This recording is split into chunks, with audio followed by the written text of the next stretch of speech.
you can just call me Jukie. I have a question for all of you little elves out there. Have you been a good elf or a bad elf? Good elves help Santa to build the toys all year round, and they're good to their friends and they're nice. Bad elves, on the other hand, do more mischief than anything else. They're little tricksters, pranksters, and just make Christmas hard for Santa Claus. We are reading a book today called ELVIS MCCOY WRECKS CHRISTMAS by J. Long and illustrated by Graham Evans.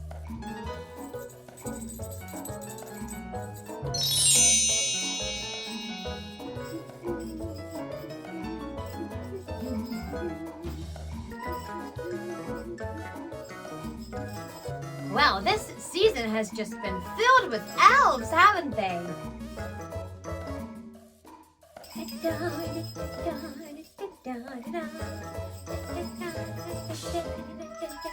ELVIS MCCOY WRECKS CHRISTMAS. It's time to tell a tale with Jukie Davie. Jukie Davie! There were only 6 hours left in Christmas Eve, and Santa Claus could hardly believe how badly things were going. Somebody was trying to sabotage him without his knowing. Santa had carefully saved the list of children who had misbehaved, but it had been destroyed. Saint Nick was growing increasingly annoyed. Many of the toys were still not made. Mrs. Claus was growing very afraid. Most of the toy machines were broken. In the toy factory, barely a word was spoken between the teams of elves, who had almost given up on themselves. The reindeer knew something was wrong, because this year they hadn't heard any Christmas song from Santa's powerful karaoke machine. What did all of this mean? When the police looked at Santa's CCTV, they could scarcely believe what they could see. There was one naughty elf called ELVIS MCCOY, who had tried to ruin Christmas for every girl and boy. Well, what a real jerk. Working every night till a late hour had made Elvis sour. McCoy had tried breaking every toy-making device without even thinking twice. Santa's patience was being tested. ELVIS MCCOY was almost arrested. Santa decided not to send Elvis to the police station. He would need every elf's help to get out of this sticky situation. With only 3 hours to go, Santa was out in the snow, fixing up his sleigh. He soon had to be on his way. Elvis mended damaged wiring and tightened loose screws. As they came to terms with the news, they were shocked at what Elvis had done. It was a nasty surprise for everyone. 2 hours later, following a loud spluttering noise,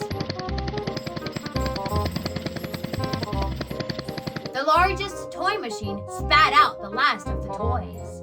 Santa's little helpers quickly wrapped the presents up nicely and labeled where they should go precisely. Elvis volunteered to be the chief elf on the sleigh. He had done a lot of bad, and now he had to pay.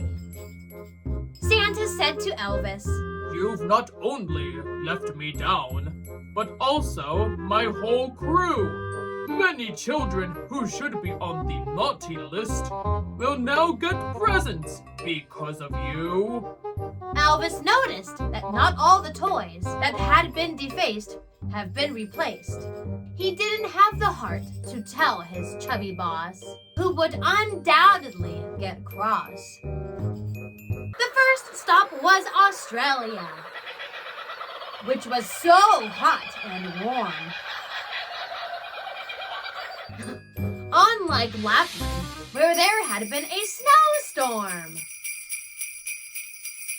Morning was breaking as they left Melbourne. The sun was awfully bright. Santa and Elvis would have to pace themselves. They would work long into the night. When they reached Japan, Santa got on the wrong side of a sumo wrestling man. Elvis calmed the would-be attacker with a plastic toy from a Christmas cracker. Elvis had a giggle when he saw Santa wiggle out of a chimney top in France with smoke rising from his underpants. Woo! Santa screamed and winced as though he had lost all reason. Elvis cleverly poured cold water on St. Nick's nether regions. In the Highlands, Nessie played a little too rough. Santa clamored till they were rescued by brave Iran McDuff. Elvis and Santa came face to face with aliens from outer space? Santa had to crack his whip to give the spaceship the slip. In the back of the sleigh, two puppies had barked all the way.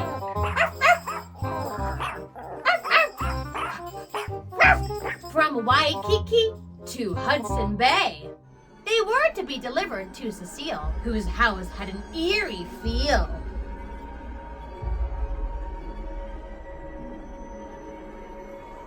As he approached a wooden cabin near Winnipeg, Santa nearly got bitten on the leg by an enraged black bear.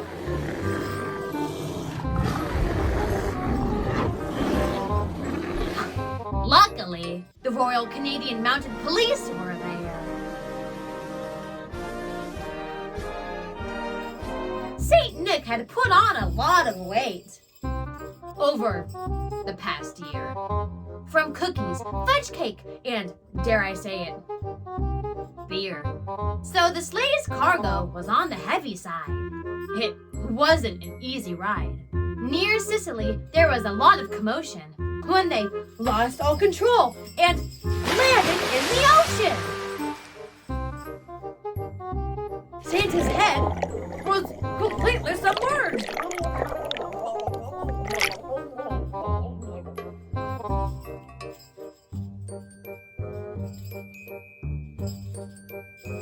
The sleigh was steadily sinking.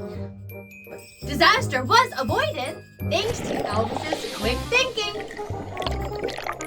Their last stop before returning home was near the Colosseum in Rome, where one strange child named Diego had asked for a giant garden gnome. Okay. Wanting to make amends, Elvis asked Santa if they could still be friends. Santa said, "Tonight you did me proud, but from now on, no shenanigans are allowed." By the white cliffs of Dover, McCoy again showed his brains. Well, not literally. He didn't literally show his brains. He just showed his smarts. His knowledge, if you will. Taking over when Santa fell asleep on the reins.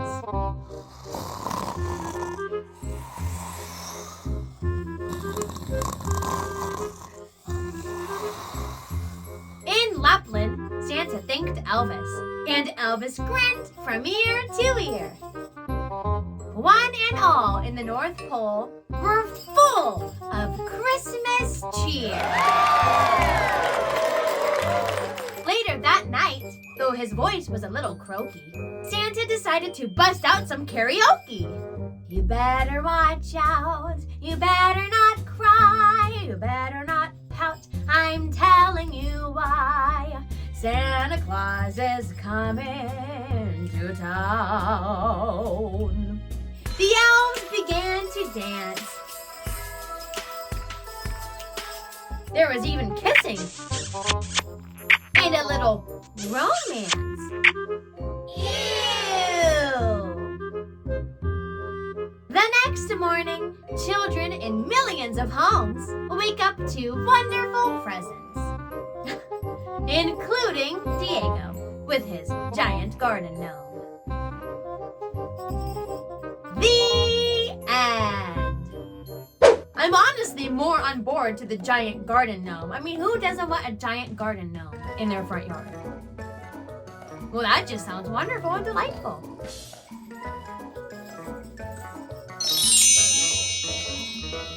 So, tell me, have you been a good elf or a bad elf? Oh, don't you worry, there is still time to be a good elf this year. You just might have to work a little extra hard is all. Not too bad. For instance, Elvis was definitely one mischievous elf. But he helped out Santa Claus on Christmas Eve, so he kind of earned back some points with Santa. Although I personally believe that whether you are naughty or nice, I think everyone deserves a present on Christmas. But that's neither here nor there. It's shout-out time! I'd love to give a big shout-out to my friend Miles from Martinez. Hello, my friend, and happy holidays! I hope you have a very merry holidays. Hanukkah, Christmas, Kwanzaa. I don't know what you celebrate, but I hope you have lots of fun this holiday season. And thank you so much for watching Time to Tell a Tale and supporting me. And I have one last big announcement. My Patreon has officially launched! Wow! If you would like to become a patron, there's a link in my description below that you can click on it and you can become a patron to support me, Jukie Davie, and Time to Tell a Tale. I would very greatly appreciate it, especially for the holidays. What a fantastic gift to give me, Jukie Davie, and Time to Tell a Tale for the holidays. Yeah. So, be sure to check out that link. And, of course, if you enjoyed this story, you can give this video a thumbs up. And don't forget to subscribe so you don't miss out on any great stories or educational videos. I'll see you all next time when it's time to tell a tale. Goodbye, everyone.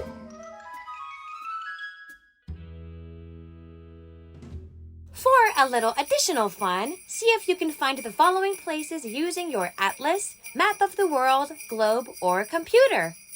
Also, if you would like to purchase ELVIS MCCOY WRECKS CHRISTMAS, there's a link in my description below where you can purchase it. Happy holidays! They were shocked at what...